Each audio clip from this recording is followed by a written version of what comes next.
Hello everyone, today we are here in perhaps one of the most incredible archaeological sites in the world, Pompeii, which was covered by the eruption of the Vesuvius behind us in the year 79 AD, to say thank you to Patreon supporter Lisa Kay. Thank you very much for your support, Lisa.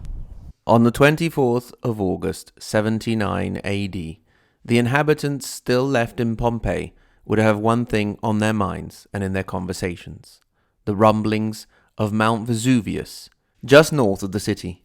Little did they know that at 1 p.m. on that same day, the mountain would explode, spewing molten rock and ash into the sky and burying the city under subsequent waves of incoming death.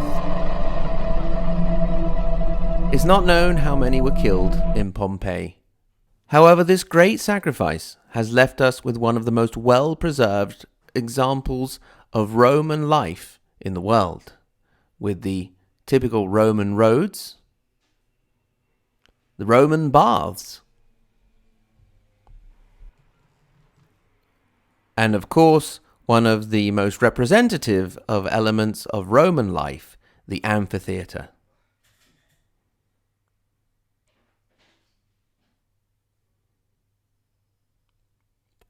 But it was not just public elements.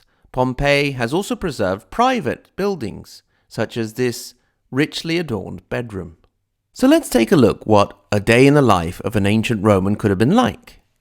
We would have woken up, had a good stretch, and maybe looked south out of our bedroom window to the Milky Mountains, where the Goths had their last stand against the Byzantines. Then we'd wander round our courtyard a bit, and then head out through the impluvium, the central courtyard. We'd maybe stop to pet the dog with our Cave Canem, beware of the dog sign.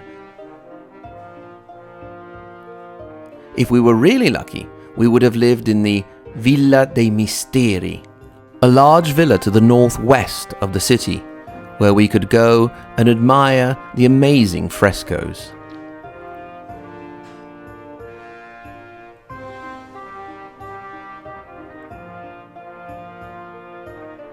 Some of which seem to actually stare at us out of living eyes.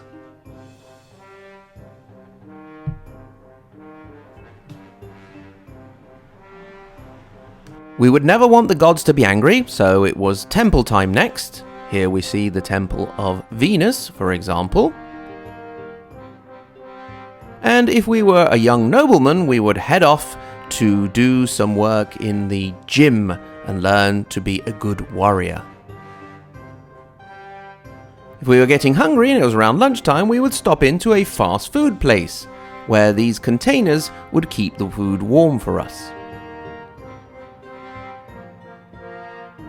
Then it was time maybe to get a wash, because we'd be a bit dirty and stinky by now, so off we go to the baths, and then a bit of exercise out in the courtyard with our friends, before a nice match of skittles. Towards evening, we would head off to the theatre for a bit of entertainment.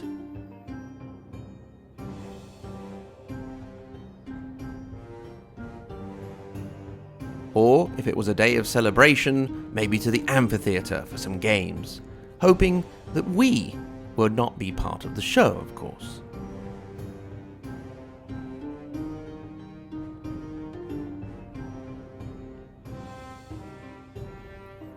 In all of the amazing experience of Pompeii, we must never forget the sacrifice that was made so that we could experience such great beauty.